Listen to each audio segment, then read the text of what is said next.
প্রার্থীদের আচরণবিধি মেনে ভোটারদের ভোট কেন্দ্রে আনার পরিবেশ সৃষ্টি করার আহ্বান জানিয়েছেন নির্বাচন কমিশনার রাশেদা সুলতানা।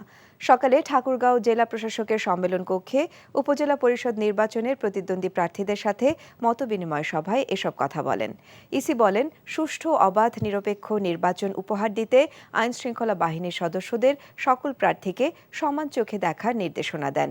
সেই সাথে সংবাদ মাধ্যমকে বস্তুনিষ্ঠ সংবাদ পরিবেশনের আহ্বান জানান। সভায় জেলা প্রশাসক সহ বিভিন্ন দপ্তরের প্রধানগণ উপস্থিত ছিলেন। ভোটারদের উপস্থিতি, ভোটারদের আনা, তাদের ভোটাধিকারটা প্রয়োগ করার পরিবেশ দেওয়া, এটাও কিন্তু অত্যন্ত জরুরি এবং এটা আপনাদের সবার সহযোগিতা ছাড়া কিন্তু নির্বাচন কমিশন একা পারবে না। কমিশনের বার্তা একটাই, আমরা একটা ভালো, সুষ্ঠু, সুন্দর, অবাধ, নিরপেক্ষ, উৎসবমুখর পরিবেশ ইলেকশন করতে চাই। বিকাশে কম খরচে ক্যাশ আউটের লিমিট বেড়ে 50,000, প্রিয় এজেন্টও 2টা।